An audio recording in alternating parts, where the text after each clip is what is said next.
Cris Canty, can the Cowboys stay competitive without Zeke, at least over the course of the next stretch or so? Well, what you're talking about is being able to play 500 ball to the beginning of December. You're talking about potentially 4 games before Zeke has to go back to court to have that other hearing. So right. In that stretch, you got the Atlanta Falcons this Sunday, as you already mentioned. Then you got the 3 games in 11 days. You got the Eagles, you've got the Chargers, and then you got the Redskins. Yeah. So when you talk about those 4 teams, can you go 2-2 in that stretch? I think the Cowboys can, especially with 3 of those games being at home.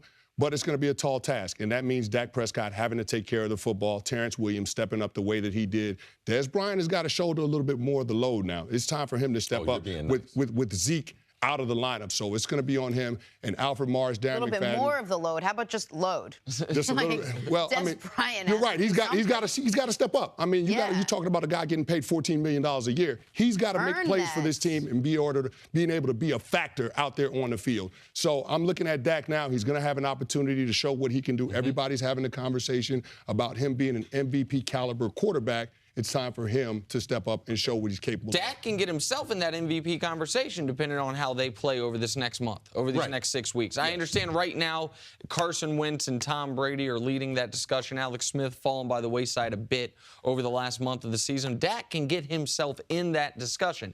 I think the Cowboys can be fine without Ezekiel Elliott. There's only one. I'm looking at their schedule. And look at the schedule and also mention the days for which they're playing, because Cris mentioned. Well, listen, the Thanksgiving Day game means the 3 games in 11 days, which is tough. Like, there's no doubt about that. Like, no one's. But it's also tough for Sean Lee, who's battled injuries, Tyron Smith, who's taken a lot of time off practice, the left tackle. So we need to give people some context when you're talking about, oh, they got 3 games in 11 days, but also they got a bunch of players that aren't really put together for that at this point in the season. The point that I agree with you entirely. And if we're just going by will they be favored? Like, will Vegas say they should win the game? Yeah. They're 3-point underdogs to Atlanta. I think they will be slight home underdogs to Philly. They'll be favorites at home against the Chargers. They'll be favorites at home against Washington. If he does serve the full 6, they'll be favorites on the road against the Giants. And then we'll see what they are against Oakland. That'll probably depend on. But we know they're going to be favorites in at least 3 of those games. So, yeah, they should be able to win at least 3 of the 6 or at least 2 of the 4, depending on if he gets the injunction or not. And because they've won their last 3, they can go 2-2 and still be alive in this NFC playoff race for the wild card. They can go 500 the rest of the way out, and I think they'll still be alive. I think 9-7 is good enough to get the job done and get into the postseason, especially what's going on in Seattle. And you look at the rest of the NFC, you're only going to get 1 team out of the NFC North. You're probably going to get 2 teams out of the NFC South. And so you're probably looking at the Dallas Cowboys being in the wild card race. I mean, I'm thinking that they've got to be a favorite right now, looking at the landscape in the NFC with so much parity. Yeah, I think they do survive. But how do they survive?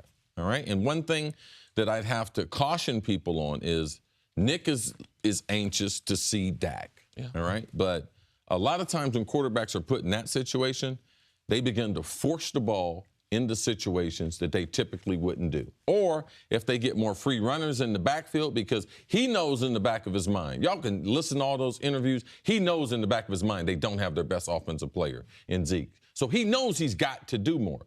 But in doing more, you can't risk the football. You can't put the ball across the middle high. You have to watch which personnel you're throwing to. If they start giving you a lot of man-to-man, which they should because they're not afraid of their wide receivers, you have to be judicial with the football. In the pocket, they can't turn the football over. Dak can't try to do too much like Russell Wilson. That's not his style, and turn the football over. And some type of way, when they get in the red zone, who replaces Zeke? Now, people think I watch touchdowns. Touchdowns are important to me. People watch catches, people watch yards, but also I watch touchdowns because there's only a few players that have that special gift that they can score the ball on a regular basis.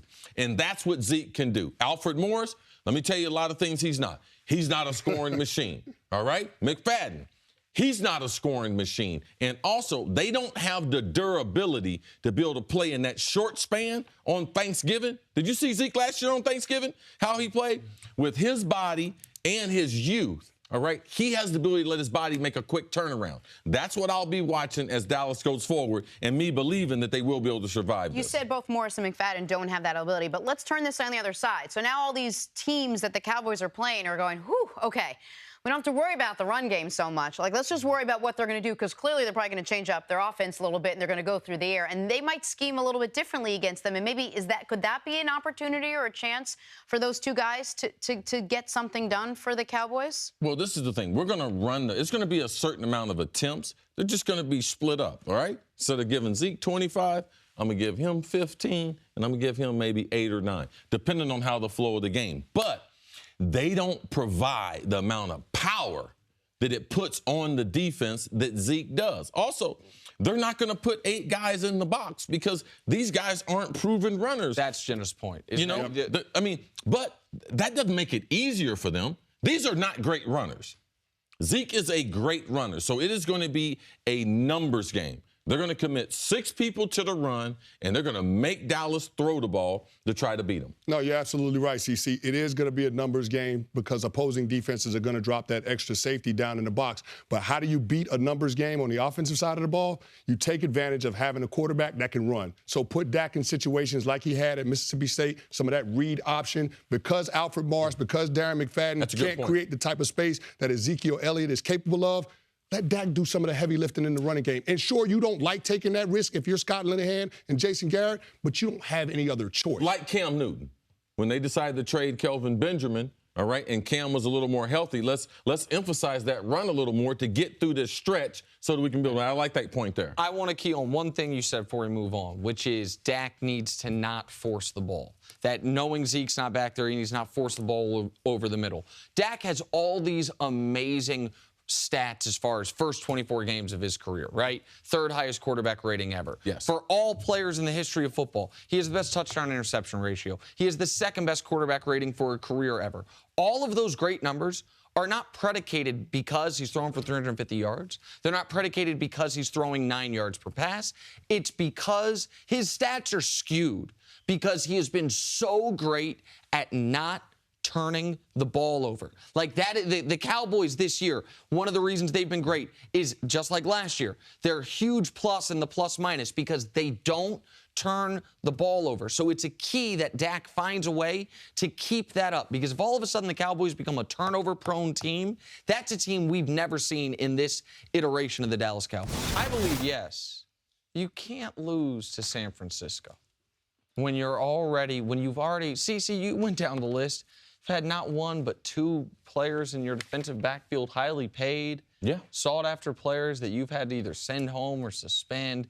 You have anonymous players texting or calling Josina Anderson, basically saying they want you fired. Now, that's not what they told her. What they told her is, they've lost faith. And we've been holding this for a long time.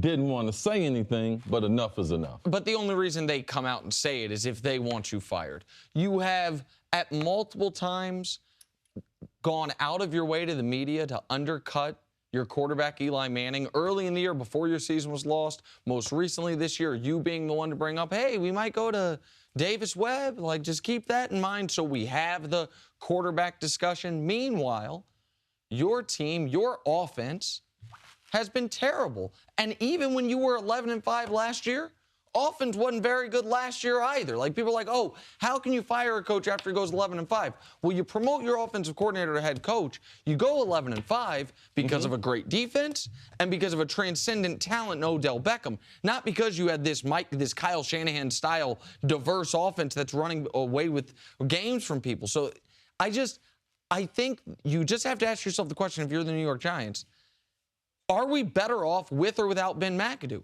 And if you can't beat the Niners, who aren't even playing Jimmy Garoppolo yet, I think the answer is better off without him.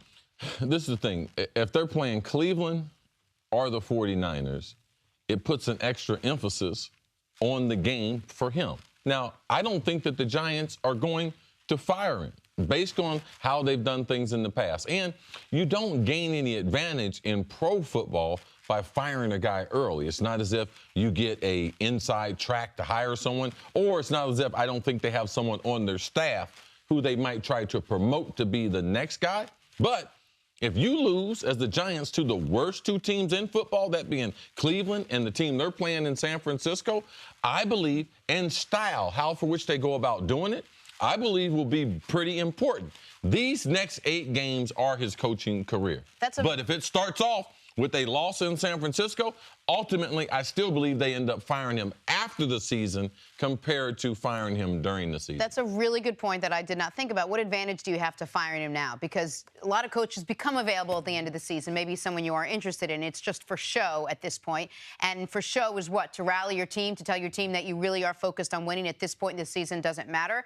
Of all the things you listed, of the players that have stopped playing for him, of the penalties, and walking out of practice and quitting and their win-loss record and all of it, the smallest thing for me was the biggest thing. The fact that someone asked him what he said when he went into the locker room at halftime to get his guys back in it. Wow. He literally had no words. I mean, I don't even mean that figuratively. Like, he literally had no words. If you can't even get your team to play for a half, well, then you'd be hard-pressed to be able to get your team to play the rest of the season. This shows probably why you have a stronger moral compass than I do, because that moment stands out to me as well. But not because he had no words for his team at the halftime, but because he couldn't think on his feet quick enough to come up with a lie. Like, I need my head coach at those 3.5 hours on Sunday that has to deal with challenges and timeouts and 2-minute drill. I need you to be able to think quickly on your feet. And even if I know we didn't talk at halftime, I'm coming up with something in that moment. What I say at halftime? Listen, I told him that, guys, at this point, you're playing for pride. Guys, at this point, you're playing for your jobs. You know what I told him? I looked at him and said, I shouldn't have to say anything to you guys. Make something up. Like, I shouldn't be encouraging lying, but in that spot, you've got to, because if not, it's not only that you're not inspiring confidence. To me, you're not inspiring the fact that I think you're quick enough to think on your feet, which you need to be able to do as a head coach. And the first issue we had with him was that some would say he threw Eli under the bus. When someone said, what happened at the end of that game with that goal line? It's like, what happened there? And he was like, well, my quarterback knows better as far as calling timeouts. Well, then at least if someone says, what did you say at halftime? Just say, well, Eli knows, so you guys can go ask him. You know, to me, I've always questioned his overall leadership skills. You know, is he the leader of the type of men that play in the NFL? And I'm not convinced that he is. I thought the Giants would have more patience with him, typically because he was in-house. But their offense hasn't been great for 3 years. Last year, their defense carried them. And their overall lack of team discipline, not only this season, but in the previous season. Cece, we're even leaving out when Odell acted a fool with acting like a dog. Who had to talk to him? Not the head coach, the owner. Yeah. Like, I mean, there have been signs. The only reason why the owner would talk to him was because if he felt like in talking to, because the owner talked to the general manager and the coach before Odell, before you get to him, either after the game or the next day you call him to your office. Obviously, that chain of command they weren't comfortable with, and he said, I'm going to supersede them, and I'm going to call him in myself. Yes. Thanks for watching. Subscribe here to get the latest from the show. Also, be sure to check out more of the best clips from First Things First, or go watch a few segments from our other shows on FS1.